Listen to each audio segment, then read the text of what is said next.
Buenas noches con todos a esta actividad de la Escuela de Gobierno y Políticas Públicas. Espero que me estén recibiendo y me estén escuchando bien.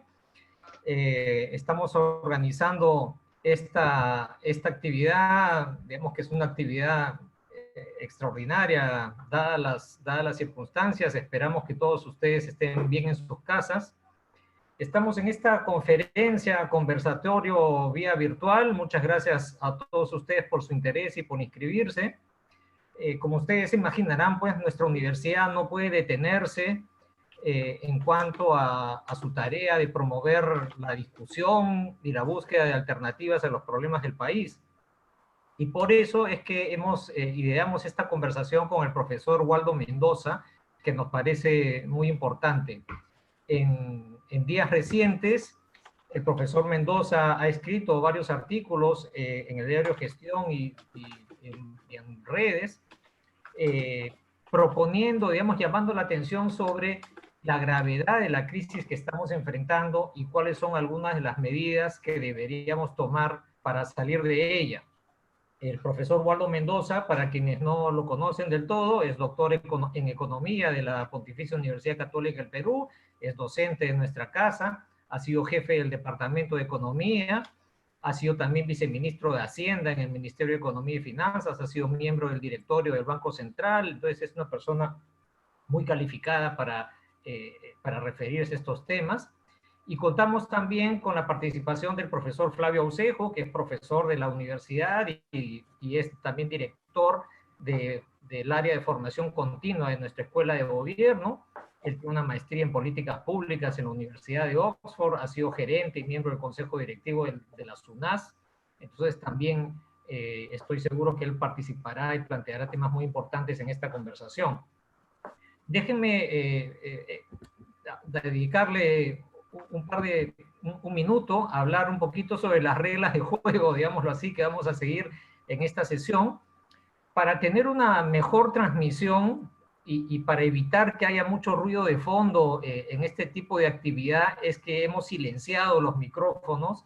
La experiencia en este tipo de reuniones es que cuando tenemos los micrófonos abiertos, teniendo tantas personas en simultáneo, es que se puede generar mucho ruido de fondo, porque uno pues siempre tiene mascotas o parientes o ruido de la calle que se cuela por todas partes. Entonces, por esa razón es que hemos decidido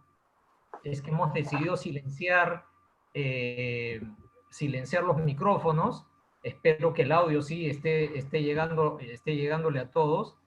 Y lo que les animo es a hacer comentarios y a hacer preguntas a través del chat que tenemos activado en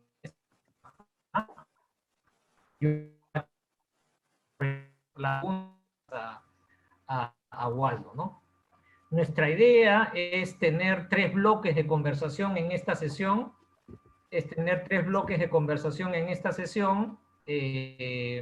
Una sobre un diagnóstico de la crisis que estamos viviendo, tener un segundo bloque referido a una evaluación de las acciones que está haciendo el gobierno y terminar con qué podemos prever más allá, digamos, de las siguientes semanas, ¿no? Yo presentaré los temas y el profesor Flavio Aucejo hará repreguntas y esperamos estar terminando pues hacia las 8:50 de la noche más o menos, ¿sí? Esa es la lógica, ¿no? Bueno, entonces empecemos con lo primero. Yo quisiera pedirle a Waldo, perdón, que empiece comentándonos cuál es la percepción que él tiene sobre la gravedad de la situación que estamos viviendo. Creo que conforme han ido pasando los días, nos hemos ido terminando de dar cuenta de lo complicada que es la situación. Y quizá una manera interesante, útil de evaluar la profundidad de la crisis es tener algunas referencias, ¿no? Esto se va a parecer a la crisis del 2009, esto se va a parecer a la crisis del 98-2000, se va a parecer a la crisis del 92, o del 90, perdón, ¿no es cierto?, que tuvo costos sociales muy altos. Waldo en un artículo nos recordaba la crisis del año 80. Entonces, ¿cuán profunda crees, Waldo, que es la crisis que tenemos por delante? ¿A qué tendríamos que prepararnos? Porque es muy importante tener el panorama para poder tomar acción, ¿no? Así que, Waldo, te escuchamos. Muchas gracias, Martín, y muchas gracias a todos ustedes por escucharnos. Me parece que estamos ante un problema sin precedentes, ¿no? Y curiosamente es un problema cuya solución ahora sí es interdisciplinaria, porque los anteriores problemas los solucionaron los macroeconomistas, ¿no? La del 2008, la del 98. Ahora, en realidad, los macroeconomistas o los economistas en general somos esclavos, y está muy bien, de los epidemiólogos, que son los que saben de este gran problema que nos está afectando. Entonces, déjenme hablar un poquito de salud. Obviamente no sé mucho, pero algo he leído. Luego de economía, luego de esta mezcla de salud y economía, que es lo que finalmente nos va a decir cómo vamos a terminar más o menos este año. Piero Gessi ha estado escribiendo artículos muy interesantes, les sugiero leer. Es el argumento de este famoso factor R. El factor R es el ritmo al que nos contagiamos con este bicho. El factor R es a cuántas personas contagiables contagiamos. Hay un grupo de personas que es inmune. Por ejemplo, en las enfermedades tradicionales de este tipo, la gente que ya ha tenido este bicho ya es inmune. Por lo tanto, imaginemos simplemente, solo como ejemplo, que en un momento determinado entraron 4 infectados al país. Imaginemos que el factor R es 2, es decir, cada una de esas personas puede contagiar a 2 personas. Imaginemos que el contagio se da diariamente. Entonces arrancamos con 4, luego viene 8, luego viene 16, 32, 64, 128 y sumando todo ya son 256 contagiados con este factor R, cuando cada persona puede contagiar a 2 personas. Por eso que la epidemia se vuelve una pandemia. A eso le llamamos explosivo. Si tuviéramos esa tendencia, esto explota. Cuando no se hace nada, eso pasó en la peste negra, la epidemia termina, porque al final una gran parte de los contagiados que han logrado sobrevivir se han hecho inmunes. Entonces se mueren millones de personas, pero la epidemia muere, porque el factor R, que es la multiplicación de a cuántos podemos contagiar por el número potencialmente contagiable, el número potencialmente contagiable se achica. Así pasó en la peste negra. Entonces, solito la enfermedad se cura. Entonces, ¿qué es lo que hay que hacer? ¿Qué nos dicen los epidemiólogos que tienen unos modelos súper sofisticados sobre esto? Hay que procurar que este factor R, lo ideal, bajarlo de 1. Eso es muy difícil hacerlo rápidamente. Manténlo no muy alto, 1.5, 1.8. De tal manera que la gente se va enfermando por bloques que pueden ser atendidos por nuestro sistema de salud. Esa es la gracia, que nuestros hospitales, sus camas para cuidados intensivos aguanten. Por lo tanto, hay que bajar este bendito factor R. ¿Qué pasaría si el factor R, por ejemplo, fuese 0.5? Entran los 4 del extranjero, cada uno contagia a 1, a medio, es un ejemplo malo para personas, pero a medio, por lo tanto, los 4 contagian a 2, los 2 contagian a 1, el 1 contagia a medio. Entonces, no hay epidemia, se paraliza solito. ¿Qué es lo que está buscando hacer entonces el presidente Vizcarra? Que este factor R tienda a bajar, tienda a bajar. Cuando esté debajo de 1, respiraremos con tranquilidad porque ya la cosa se cae solita, obviamente con cuidados. Bueno, esa es la parte médica. Entonces, el distanciamiento social es el instrumento fundamental para países pobres como el nuestro para bajar el factor R. El método coreano, por ejemplo, no es aplicable para nosotros. Los coreanos hacen pruebas casi a toda su población, dicen estos están infectados y a los infectados los separan y les hacen hacer cuarentena. Eso es de lujo. La economía no se paraliza, pero nosotros no estamos para eso. No tenemos esa capacidad. Ni los americanos lo estamos viendo. Lo más factible para nosotros es el método chino, a pesar que chino tenemos un montón de distancia en el aspecto de infraestructura. Bueno, para terminar con esta parte, entonces, el distanciamiento social, la cuarentena, es para nosotros la única medicina factible en las circunstancias actuales para parar al bicho este.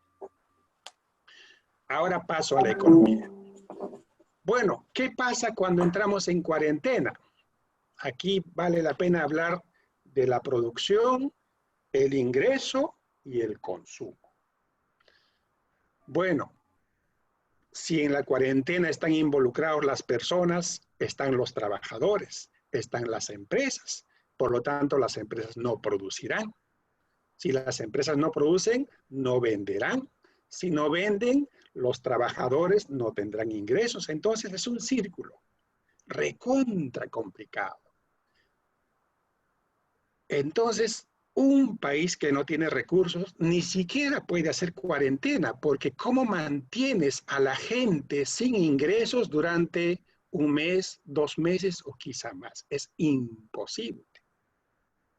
Tenemos el lujo, felizmente, de que nuestro país, en el contexto latinoamericano, tenía su chanchito, ¿no? En el Banco Central, sus reservas internacionales, en el MEF, su Fondo de Estabilización Fiscal.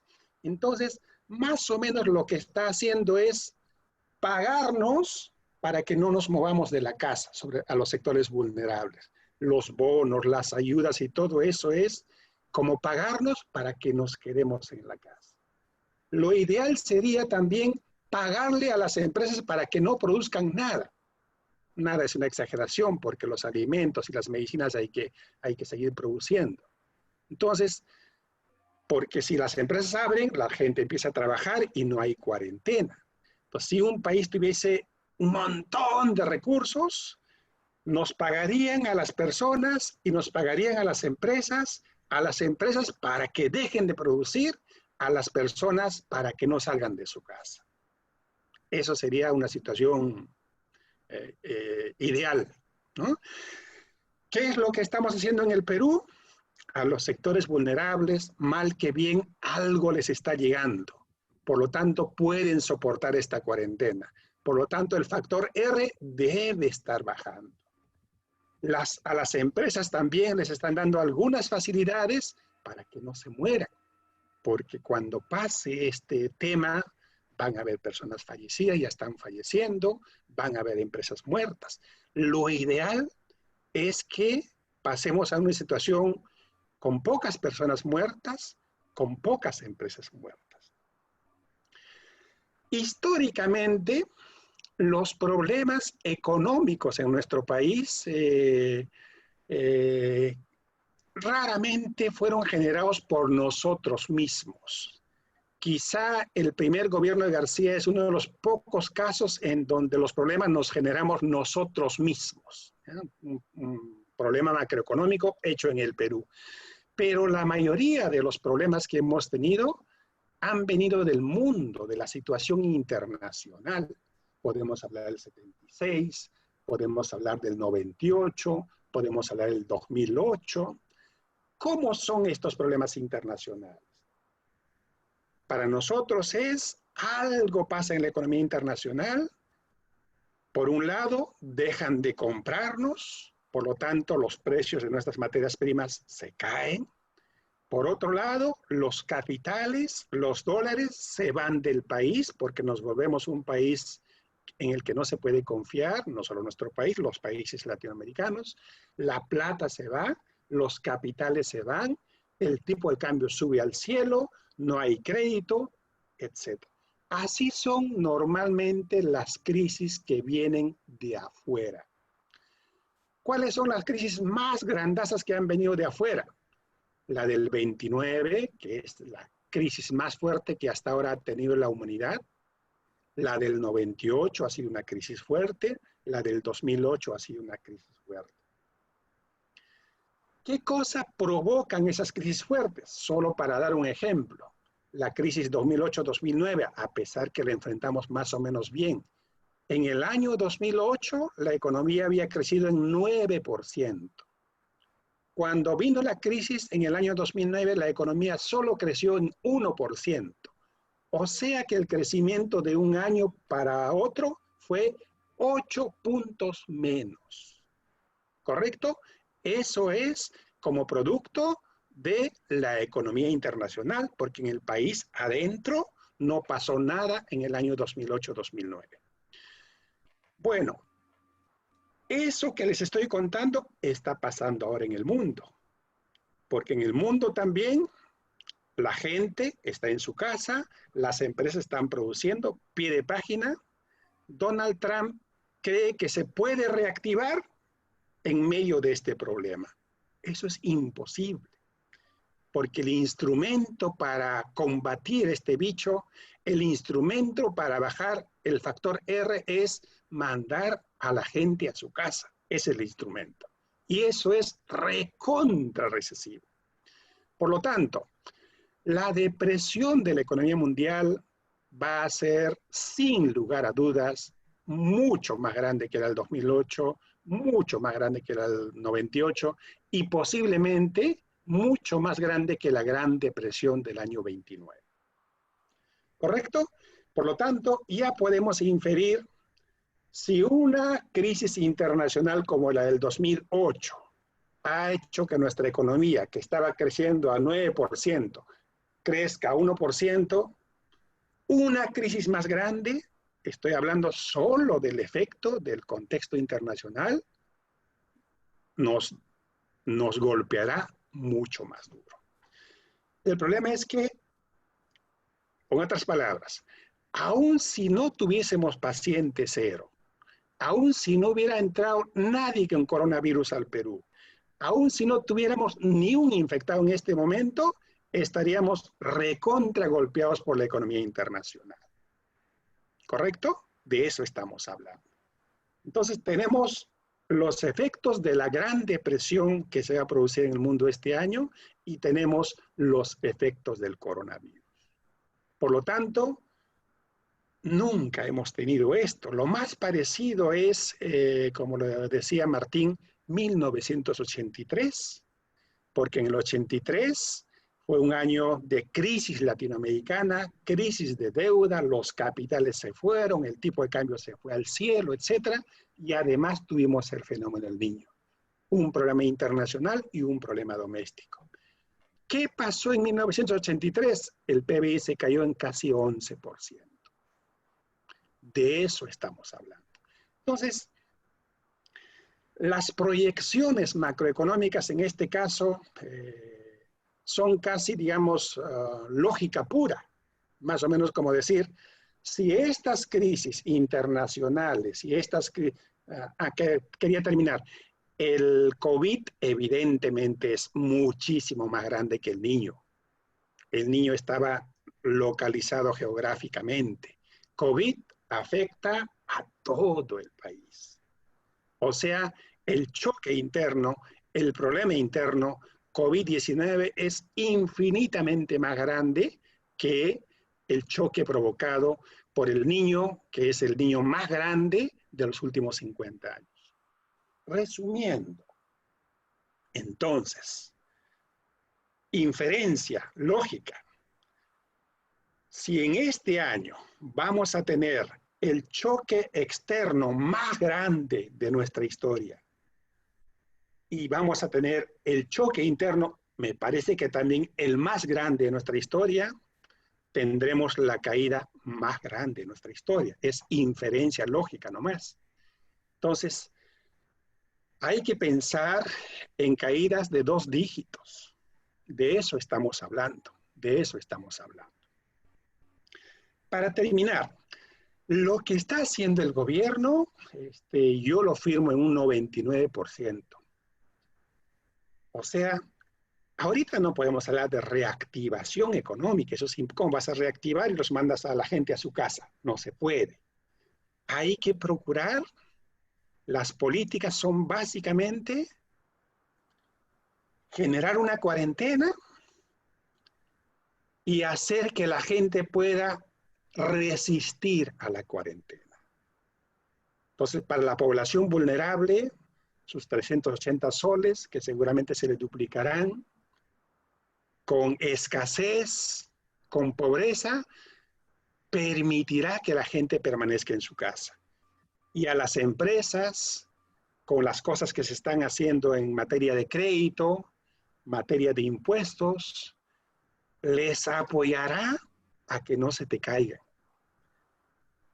En términos comparativos, esto que estamos haciendo en el Perú, tanto en la parte médica de la cuarentena y todo eso, como en la parte de la respuesta económica, lo estamos haciendo mejor que cualquiera en América Latina. Algunos de ustedes dirán, pero miran muchos problemas, miran muchas carencias, pero relativamente hablando, tengo la impresión que vamos a sacar la cabecita antes que casi ningún otro país latinoamericano. Lo dejo acá y seguimos conversando con Flavio, con Martín y con los oyentes. Muchas gracias, Waldo. Bueno, nos has dejado muy impresionados por tu diagnóstico. Bueno, tiene la palabra Flavio. Adelante. Sí, Waldo, Martín, buenas noches a todos los que nos están escuchando y viendo, ¿no? Waldo, lo primero que quería comentarte, ¿tú crees que lo que estamos viviendo ahora sería comparable al Perú después de la guerra con Chile?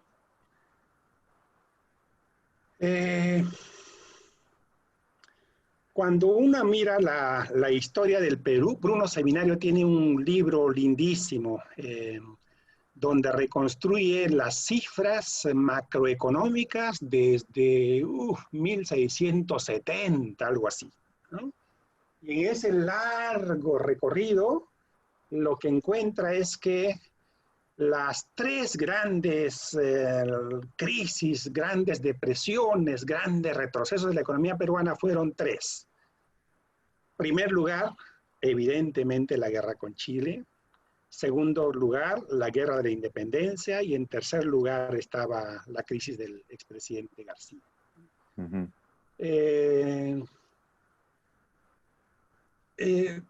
Hay diferencias, ¿no? Por ejemplo, el fenómeno del Niño destruyó infraestructura.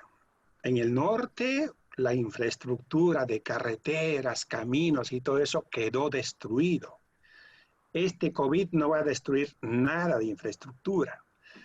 La guerra con Chile, hasta ahí no van mis conocimientos, pero lo único que sé es que fue el retroceso más fuerte que hemos tenido en la historia peruana, ¿no? Pero no sé más, solo sé que si uno mira las cifras, esa fue la peor. Y posiblemente esta que estamos teniendo va a ser la que le siga, ¿no? Y en esa línea, entonces, si no hay un golpe, digamos, sobre la infraestructura, ¿no? Tú en este diagnóstico que estás planteando, ¿consideras que pensando o sea, mi primera pregunta va en términos de muy corto plazo, ¿no? Hoy día el presidente anunció que se va a dar un nuevo paquete de 380 soles a las personas, ampliando el beneficio, aporte para apoyar a las planillas. O sea, lo que hoy día los analistas señalan, y tú lo detallas bastante bien, es evitar que se rompa la cadena de pagos, ¿no?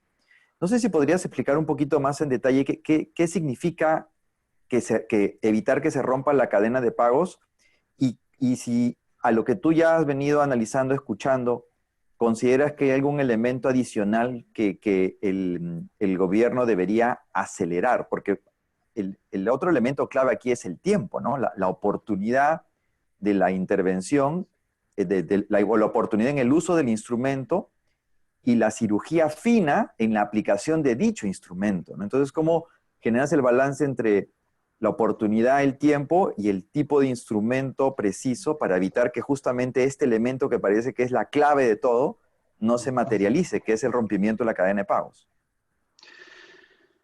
Creo que en este momento se aplica perfectamente esa famosa frase de Keynes, ¿no? En el largo plazo estaremos muertos. ¿Qué quería decir Keynes? A veces se malinterpreta la frase, ¿no? Keynes decía, por ejemplo, si hay una tormenta, esa tormenta va a pasar, ¿no es cierto? Seguro que va a pasar, pero estamos en la tormenta. ¿Qué me importa que se va a pasar o no? Estoy en la tormenta. Entonces, en este momento, lo urgente, de lejos es bajar el bendito factor R. Ujú. Es como un bombero que llega a un edificio bien bonito y arrasa con el edificio para apagar el incendio. Se romperán lunas, se moverán los cuadros de Picasso. ¿Qué te importa? ¿Qué te importa? Entonces, la idea es, en este momento, la prioridad en este momento es, ojalá que la gente no salga de su casa, ojalá que las empresas no produzcan, y lo que está haciendo el gobierno es la gente que queda en su casa, que algo de ingreso le llegue, y las empresas que no producen, que no se te caiga. Ahí viene la bendita cadena de pagos, ¿no? Ujú. Lo que pasa que en el mundo real hay relaciones intersectoriales. Yo dependo de ti, tú dependes de mí, ellos dependen de nosotros. Por ejemplo, imaginemos que una gran empresa se cae. Esa gran empresa no le pagará al banco. Si es el cliente más grande, ese banco estará en problemas. Si ese banco estará en problemas, entonces puede caerse. Si se cae, entonces los ahorristas y además los préstamos. Eso es lo que se procura romper, evitar. Va a ser imposible evitar. Ujú. O sea, no hay manera humana de evitar eso. No hay manera. El gobierno del Perú está, como decía al principio, uno puede criticar. Por ahí le pagaron 1,000 soles a alguien que no debías pagarle. Olvídate. Eso va a haber.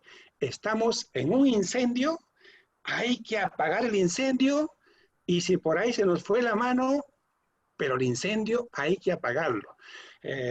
La reactivación, ese es un tema de largo plazo. Ujú. Largo plazo entendido analíticamente. Es decir, puede ser en 3 meses, en 4 meses, pero cuando hayamos resuelto este problema.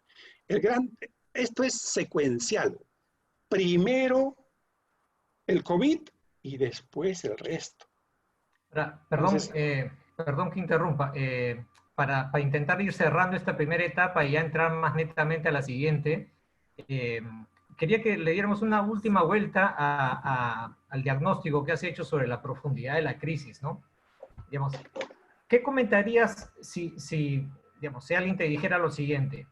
Bueno, tratando de ser un poco más optimista, ¿no? Ya el brote en China, que es la economía, pues, que ha movido, digámoslo así, nuestras economías en los últimos años, ya en China aparentemente están pasando, pues, la peor etapa y poco a poco empieza a reactivarse, empiezan a recuperarse, digamos, las actividades económicas. Y algo que mencionaste también, ¿no? A diferencia de otras crisis en el pasado, esta vez no hemos tenido destrucción de infraestructura, ¿no? Eso lo hace a uno pensar que, digamos, el golpe puede ser muy fuerte, pero ojalá el rebote también puede darse relativamente rápido, ¿no? Tú, de hecho, en alguno de tus artículos hablabas de la posibilidad de que Perú caiga, pero rebote y pueda salir en el mediano o largo plazo mejor que nuestros países vecinos, ¿no? Para tratar de dar una nota más esperanzadora al diagnóstico que nos has hecho. Lo de China efectivamente es un caso de éxito, pero aún ese caso de éxito, caso recontra exitoso, el PBI de China en cuánto se habrá caído en el primer trimestre del 2020 y un poquito del segundo trimestre. Ahí nomás lo ves, es aritmética. Entonces, si el país que lo ha hecho mejor en el mundo no crece o crece muy poquito, sabe Dios cómo acabará Estados Unidos. O sea, ya podemos imaginar lo que va a pasar en los Estados Unidos porque no han afectado el método chino, no han aplicado el método chino. Entonces, el resto del mundo no está como China. China es un ejemplo. El otro tema es, en China, el mercado doméstico se va a reactivar rapidito a este paso. Es decir, el comercio, los restaurantes. Pero, ¿a quién le va a vender?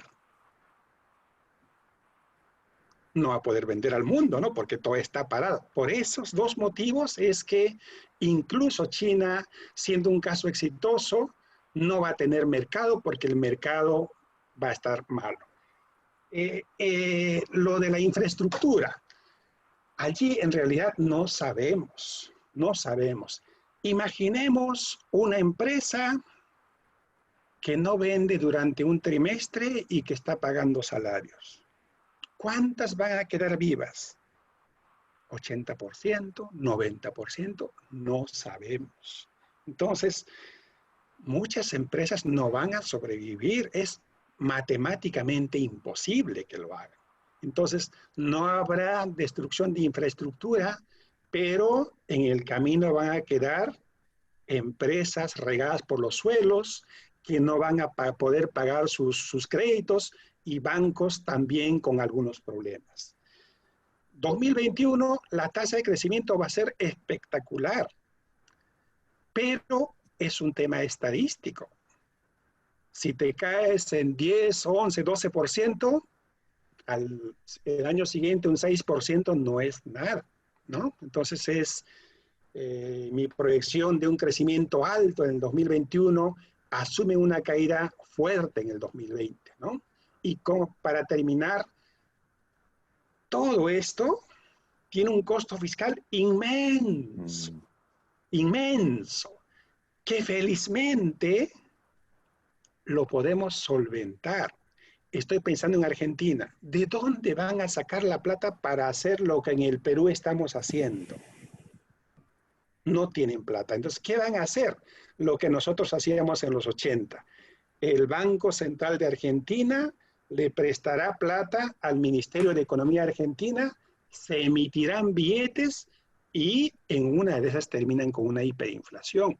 Nosotros estamos en una situación, seguramente que los oyentes me dirán, Waldo, qué hincha es de lo que se está haciendo, espectacular. Relativamente hablando, estamos varios pasos delante, tanto por el tema de cómo estamos queriendo controlar el factor R, con cómo estamos apoyando para que la gente haga su cuarentena y que las empresas sobrevivan sin producir.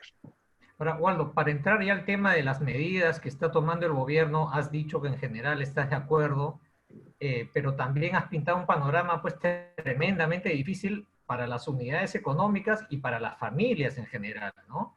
Entonces, yo recogiendo algunos de los comentarios que leo en el chat, yo me permitiría resumir varias de esas preocupaciones en el sentido siguiente, ¿no? ¿Qué más se tendría que hacer para, digamos, evitar estas quiebras masivas en pequeñas empresas? ¿Qué más habría que hacer para atender las necesidades sociales de esta población, no solamente en pobreza, sino esta clase media vulnerable que se ha quedado sin ingresos, ¿no? Entonces, el gobierno está haciendo un esfuerzo muy, muy grande, ¿no? Ayer o anteayer escuché a Carolina Trivelli diciendo que los bonos que está entregando el gobierno van a llegar a aproximadamente la mitad de las familias urbanas, ¿no? Y ella decía que era un esfuerzo gigante que se está haciendo, pero a la luz de lo que nos comentas, se percibe también como insuficiente. Y a pesar de la solidez de las cuentas peruanas, uno se pregunta hasta cuánto más podremos estirar la pita y si es que nos alcanzará, digamos, para pasar este momento complicadísimo con el menor costo posible. Estamos en la típica discusión que en la economía es muy popular, shock o gradualismo, ¿no? Un golpe duro o poquito a poco. COVID es shock. O sea, cuanto más rápido terminemos con el COVID, más rápido nos recuperaremos.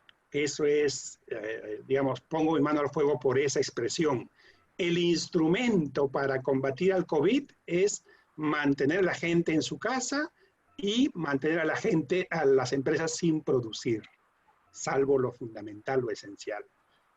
Si eso resulta, esperemos que en las 2 semanas que tenemos encerrados en la casa, las cifras muestren, seguramente habrá un poquito de aflojamiento de las medidas, las cosas empezarán, universidades, colegios, eso no, evidentemente, porque este bicho puede resucitar, pero yo he estado viendo de cerca lo que hace el gobierno, de alguna manera he estado observando de cerca lo que hacen en economía, en salud.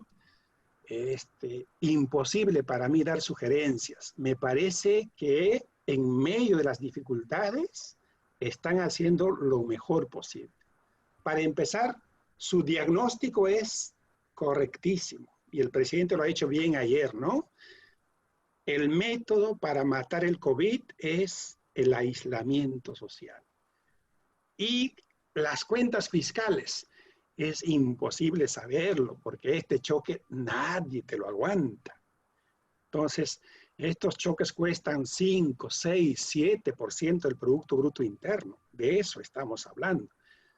Para que la gente esté en su casa, para que las empresas no se te caigan sin producir, ¿quién más puede ayudar sino el Estado? Y en términos generales, creo que lo está haciendo de la mejor manera, escuchando a la gente, pidiendo sugerencias, poniendo a los expertos, así que yo no tengo más sugerencias. La cuenta fiscal, eso es una cosa que imposible saberlo en este momento. Pero otra vez, gastaremos un montón porque estamos en una guerra, nunca se ha visto que una guerra se gana con superávit fiscal, ¿no? Estamos en una guerra, hay que gastar. Y otra vez, lo de Keynes, ¿no? Largo plazo. Después nos preocuparemos de cómo financiamos, cómo solucionamos. Los impuestos se van requete caer. O sea, estamos en una situación, los oyentes deben entender, no solamente estamos gastando un montón, la recaudación está desapareciendo. Claro, si las empresas no producen, ¿cómo va a haber recaudación? Entonces, el déficit tiene que ampliarse. Pero digamos, es la única manera que ese déficit, esa plata, le llegue a las empresas, a las familias, y mataremos al COVID. Y cuando esto pase, diremos, uff, cuánto he gastado, mi déficit tremendo, y empezaremos a recuperarnos. La recaudación se recuperará conforme la producción se reanime, los gastos, ya no habrán bonos, ya no habrán, etcétera. Entonces, otra vez, la situación fiscal del 2021 va a ser muchísimo mejor que la del 2020. Y, repito, el gobierno está haciendo este gran esfuerzo con la platita que tenía. No está prestándose, no están haciendo cosas exóticas. O sea, estamos combatiendo sanamente a este inmenso problema.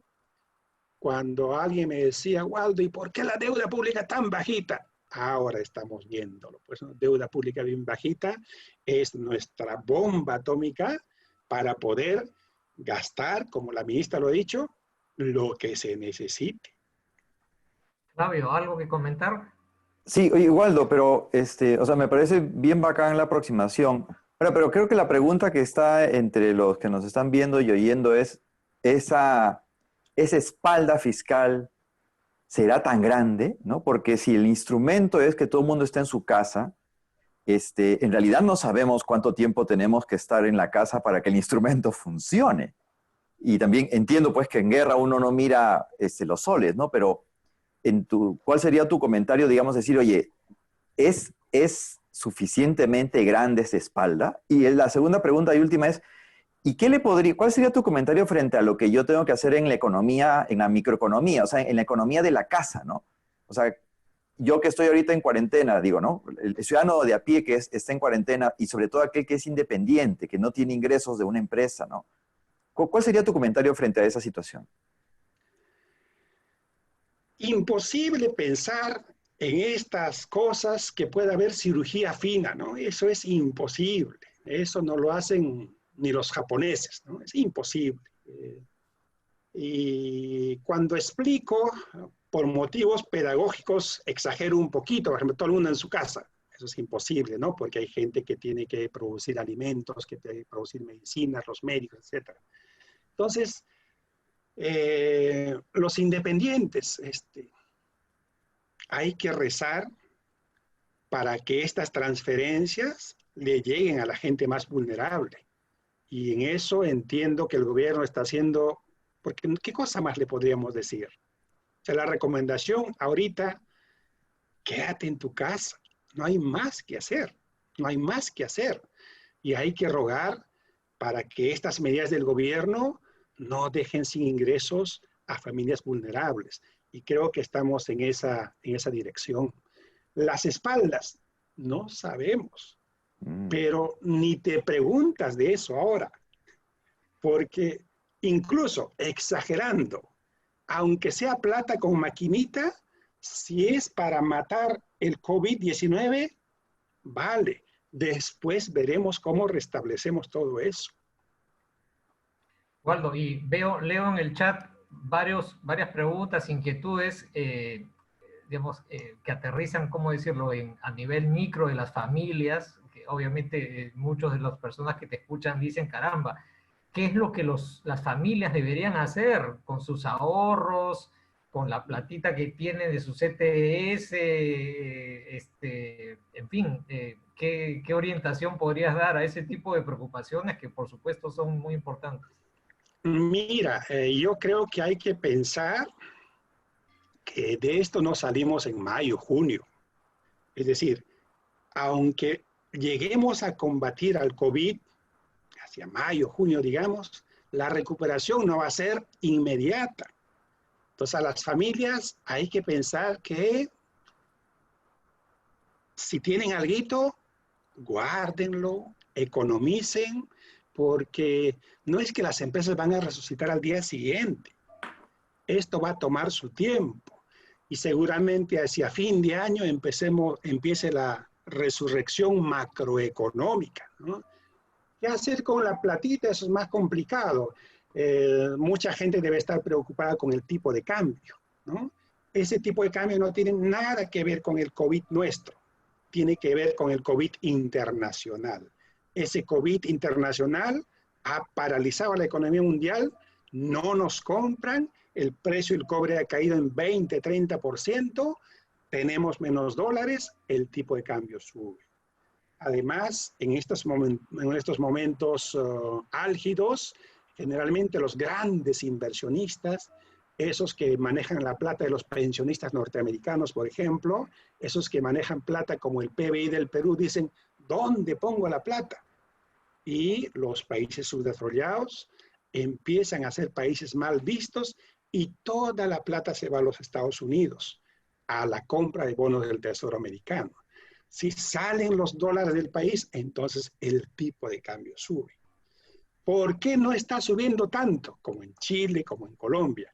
Porque nuestro Banco Central tiene municiones para atenuar esa alza.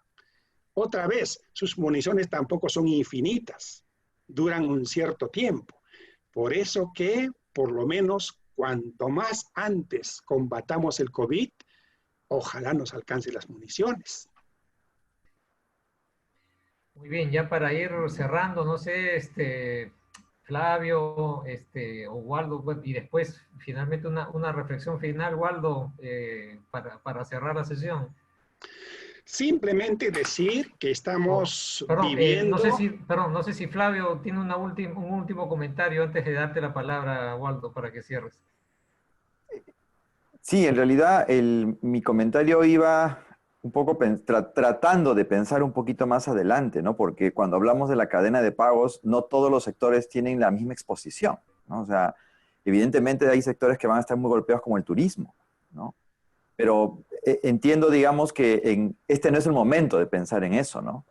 Pero cuando el gobierno entra tratando de cubrir a la máxima cantidad de población vulnerable, creo que no es posible poder utilizar ese elemento diferenciador para ver quién está en más vulnerabilidad que en otro. No entiendo que no es posible hacerlo en situaciones pues, de emergencia. El sentido común te dice que no se puede. Tú lanzas el agua, lanzas el balde con agua y esperas que todo el mundo moje. Sí, esa es una situación en la que el gobierno tiene que estar pensando, ¿no? ¿Qué hacer en julio, agosto, septiembre, cuando uno mire que el X% de las empresas se han muerto o están por morirse, que ojalá que no pase, un banco o una microfinanciera, allí ya el problema es mayor, porque ya el gobierno no tiene tanta espalda para resucitar muertos, ¿no? En este caso, casi todo su armamento, casi todo su poder militar lo está gastando en mantenernos en nuestras casas y apoyar a las empresas hasta donde se pueda, ¿no? Vamos a estar en problemas, o sea, el problema no se acaba con el COVID. Después de eso, hay que reconstruir el país, ¿no? Hay que reconstruir el país y ya veremos. Bueno, Waldo, muchas gracias por tus ideas, que realmente han sido muy útiles. Yo quisiera terminar diciendo que me viene a la mente una declaración que hizo el presidente de la República en una de sus conferencias del mediodía, ¿no? Yo creo que él atinadamente dijo, esto no es una carrera de 100 metros planos que termina con el levantamiento de la cuarentena, esto es una maratón y levantar la cuarentena es solo la primerita parte de algo que va a ser largo y vamos a tener que tener mucho esfuerzo para salir adelante, pero afortunadamente, como has dicho, nuestras instituciones tienen munición para aguantar y estamos mejor posicionados que otros y estamos tomando buenas decisiones en términos generales, ¿no? Entonces creo que simplemente hay que persistir, hay que ser disciplinados y ese es el camino para salir lo más rápido posible de esto, ¿no? Así que bueno, a todos muchas gracias por su interés y por seguirnos en esta conversación y bueno, estaremos atentos, estén atentos, mejor dicho, para futuras conversaciones sobre estos temas que son de interés para todos, ¿no? Muchas gracias y buenas noches. Muchas gracias. Buenas noches. Gracias, buenas noches.